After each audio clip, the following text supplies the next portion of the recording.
Hi, everyone, and welcome to Brian's Horror Corner, and welcome to this classic horror TV series season review as part of my March 2022 series, where I'm taking a look at the entire Tales from the Darkside series, all four seasons from the 1980s. So, yeah, I have the first three season reviews up on my channel, and today we're going to go ahead and take a look at season four, the final season of Tales from the Darkside. Um, so yeah, like the other seasons, I'll give you my bottom three and my top five episodes of the season, including an honorable and a dishonorable mention. So yeah, it's hard to believe we've gotten to the final season of Tales from the Dark Side, but here we go. Um, so overall, I thought season four was pretty good, a pretty decent extension of season three. Not as good as season two. I think season two wins out as far as the overall season goes, from my perspective. But I think season one is actually probably the weakest because they were probably still trying to find their way exactly what the show was going to be. And I think season two is really good. Season three is pretty good, and season four is pretty good. So there's only 20 episodes in season four, not quite as many as the other seasons, but I was still able to find a bottom three and a top five for the season fairly easily, to be honest with you. So let's just go ahead and get started.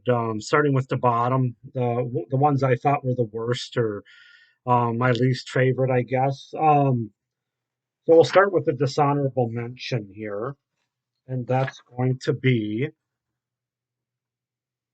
um, it's going to be an episode entitled Love Hungary that aired on February 21st, 1988, episode 11 of season four. This one's about the overweight telemarketer um, who just, uh, she's basically desperate to lose weight, and she's inspired by some new weight loss program known as Weight Away. It's a decent premise, but then it becomes really weird with some. I'm not going to say too much about it, but let's just say fruit is involved, and it was kind of cheesy. I thought kind of hokey. I tried to be a lighter episode overall, and even though I thought the actress, I guess it's Sharon Madden, I thought she did a pretty good job as the main character in this episode.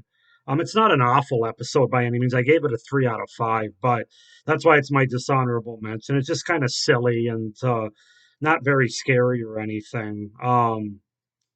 So yeah, Love Hungry. That's my dishonorable mention. Um, Coming in at number three is going to be one of the last episodes of the season, entitled Barter. This episode aired on July 17th, 1988, episode 19 out of 20 for the season. Um, this is the I Love Lucy sort of parody, where basically this woman becomes stressed when her son's playing the drums all the time, and she can't. It hinders her ability to do chores and care for her husband. And this alien salesman comes and asks for ammonia, basically, and in exchange, well, I don't want to go too into it, but it's really another one of these supposed to be comedy episodes, and it's pretty hokey and over the top. It just didn't really do much for me, so that's why Barter is my number two. Um, Number one, oh, I'm sorry, that was my number three. My dishonorable mention was Love Hungry. Barter's number three, least favorite. Number two is actually the last episode of the entire series, which is episode 20, entitled Basher Malone, that aired on July 24th, 1988. This one's about the professional wrestler with the heart of gold, and yeah, I don't want to give too much away, but it's really weird. I mean, it has to do with this Pepsi machine and sort of pulling this other wrestler out, and it's just a strange episode. It almost put me to sleep, to be honest with you. The last few episodes of this season were weak, to say the least. And Basher Malone was unfortunately a very sad way to end this series. Um, they have some sort of bet between the two wrestlers, and if this guy wins, and if Basher wins, then they have this guy's got to leave the gym, and if Basher loses, he must give up the wrestling forever. And who really cares? Honestly, it just didn't feel like a Tales from the Dark Side episode. It felt like they were really trying to extend the series there or something. I'm not sure to make it 20 episodes, but it was very weak. That wasn't even the worst of the season, in my opinion. The worst of the season, and this was an easy decision, is Seymour Lama. That's the name of it, Seymour Lama. This is episode 8 that aired on November 15th, 1987. This is the one about a couple who are visited one night by a man and a woman who's representative of a small Himalayan country known as Lapo, and they basically mistake their son for being some sort of god or something. And I couldn't stand any of the characters in this episode. That was the biggest thing. That, and it tries to be funny and lighthearted, and I just didn't care about any of it. There's nothing creepy about it. It was just stupid and just a filler episode as far as I'm concerned. So now that we have the crap out of the way, it's time to move on to the good stuff. And there is a lot of good stuff in season 4 to be fair about it. So um, we'll start with the dishonorable mention for season 4, and that's one of the earlier episodes entitled "The Moth." This aired on October 18th, 1987. It has Debbie Harry in it, who does a good job as a rebellious, heartless witch.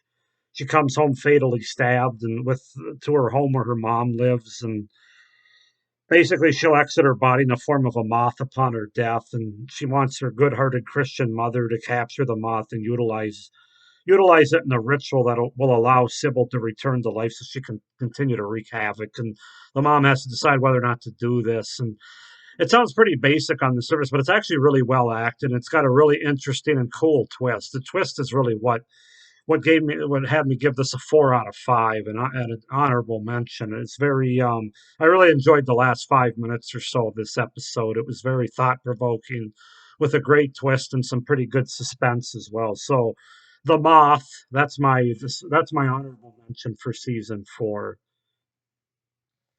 Let's see. Number 5, my fifth favorite episode of the season is going to be like Payment Overdue, that aired on February 14th, 1988, episode 10 of season 4. This is the one about a collection agent who basically gets her clients, the less fortunate, to pay. Otherwise, she threatens legal action and imprisonment. And there's a woman that she talks to that ends up committing suicide because she's got a brain tumor or something. And then she's visited by this woman's attorney, the woman that died. Um, she's also receives like calls from this woman from beyond the grave. Um, but again, this one has another really good twist where she really gets her comeuppance in the end. Um, yeah, I don't want to give too much more away than that, but it's just a really good, solid episode that I really enjoyed, especially the twist once again. So I gave it a 4 out of 5. That's Payment Overdue, my fifth favorite from the season. My fourth favorite from the season is going to be Family Reunion, episode 16 from season 4 that aired on May 22nd, 1988. This is the one about the guy that keeps his son locked up, chained up, locked away from the world until he can be cured, as he calls it. And the kid's mom is worried about him and wants to be reunited with her child, so she enlists a social worker in an attempt to regain custody. And that's really about all I can say about it without giving away too much. It does have a very the best thing about this episode is Tom Savini's involvement in it. I mean, the special effects and the makeup are what really set this episode apart, and why I gave it a 4 out of 5. And it's my fourth favorite episode of the season. Tom Savini's practical effects, just like he has throughout the entire decade of the 80s, was top notch. Unfortunately, this episode probably would have been rated higher for me on the season, but I kind of saw it coming. Once you kind of see what's up with the kid and why the dad has him chained up, I knew the intentions of the mom. I kind of saw the twist coming. But again, it's not enough to take away. This is a great episode, one of the better Tales from the Dark Side episodes overall. But for season 4, it's my fourth favorite episode, Family Reunion. Coming in at number 3 is going to be an episode from earlier in the season entitled No Strings. This was episode 5 that aired on October 25th, 1987. This is about a mob boss basically and his subordinate who capture. They kidnap a puppeteer actually, um, and they basically want him to puppeteer a corpse of like a rival of his or something, a rival of this mob boss.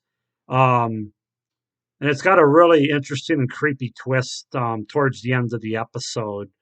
Um, yeah, it's he's celebrating the defeat of his rival by watching this puppeteer his corpse basically in this one man show. But it's what ends up happening is pretty unexpected. It's really creepy. And anytime you have an episode with like marionettes or puppeteers or like wooden figures, that always creeps me out right off the bat. Those type of episodes. So I really enjoyed that one. No Strings, my third favorite episode of season 4. The top two episodes are really good. By the way, I gave No Strings a 4.5 out of 5. My second favorite episode of the season was a later episode. Um, Do Not Open This Box. That's my second favorite episode of the season from May 15th, 1988. Episode 15. This is the one about a couple. The guy's a really sweet natured and unsuccessful inventor who's content with the simple life, but he has a naggy and greedy wife who basically wants him to work harder and basically make more money for her and get her things. Um, and they end up finding this box that's delivered in the basement. They find this box. Um, and it has a warning inscribed into it, do not open this box. And then this postman comes by and asks them if they received this box by mistake. He needs to collect it and deliver it to the right house. It was delivered to them by mistake. Um, they find out, of course, the box is empty, but it's not really empty. And it's just, again, this is a really good special effects, a really good twist, really creepy, good acting. And once again, you get a character in this episode that gets their comeuppance, as you want to see. And another character in this episode that you kind of grow to like that ends up kind of getting the sweet life in a way. It's just a really satisfying episode overall. I think that's the best way to describe it. But my favorite episode from the season, which my number one has to be episode 9, that aired on November 22nd, 1987. This one is entitled Sorry, Right Number, which the title alone has a fabulous sort of twisted pun on what the episode is about. That's just one of many things I like about this episode. This was the creepiest episode. It had the best twist. It had really good acting. Deborah Harmon, she's the mother in Just the 10 of Us, a show from the 80s, if any of you are familiar with that. She does a really good job. Her husband's basically a horror novelist, so that sold me right away as well on the episode. And it's one of those sort of premonition episodes where you realize something, but you realize it when it's too late. And that's about as much as I want to give away with this episode. It was just very good, very satisfying, just a classic Tales from the Darkside episode that's definitely going to contend for one of the best of the entire series. That's Sorry, Wrong Number. My number one and favorite episode from season 4. So yeah, there you have it. Overall, I enjoyed season 4. I thought it was right up there with season 3 for the most part. Is like my tie for my second favorite season of the entire series, behind season 2, of course, but definitely they're both ahead of season 1 overall. Um, but yeah, that's season 4 from Tales from the Dark Side, and that is the series. Now, I'll be doing one more episode, just like I did when I did the Twilight Zone a few months ago last year, November, where I do my top 10 episodes of the entire series and my bottom 5 least favorite episodes of the entire series. And I'll also give a summary of what I think of the entire Tales from the Dark Side series. Oh, you know what? One thing I should mention, I'm going to do it as part of season 4, is on the last disc of season 4, it has a couple of bonus episodes from the same production company that made Tales from the Dark Side. Um, these are episodes that were basically pilots for other shows that they were trying to get launched, and obviously they never really went anywhere. But they included in this box set, on, like I said, the very last disc of the very last season. Um, Akbar's Daughter and Attic Suite are those are the two entitled episodes, or episodes that are titled, I should say. Those are bonus episodes, not part of Tales from the Dark Side. That's why I didn't include it in any of my favorites or least favorites. They're both pretty good episodes overall, though. I have to say, I enjoyed Akbar's Daughter a little bit more, but even the other one, Attic Suite, I really enjoyed that one too. I'm kind of surprised they didn't launch another show, to be honest with you. They definitely have Tales from the Dark Side vibes, both of them. And I thought they were pretty good, and I like the fact, and I appreciated the fact that they included those two bonus episodes in the final season and the final disc of this of the entire Tales from the Dark Side series. So that's just a little caveat I wanted to mention. I'll probably mention it again when I do the overall final video for this horror series, but I just wanted to mention since it is part of season 4. So yeah, that's all I got for season 4 review. Stay tuned for my last video of this series, though. Like I said, where I give my overall thoughts on the series, my top 10, bottom 5 episodes. Please like this video, hit the little notification bell below so you don't miss that episode, as well as the other ones I have coming up. Please subscribe to my channel so you don't miss any of my great horror content coming up over the next 5 months planned out, so you won't be disappointed. But thank you for watching this video and have a great day. Bye.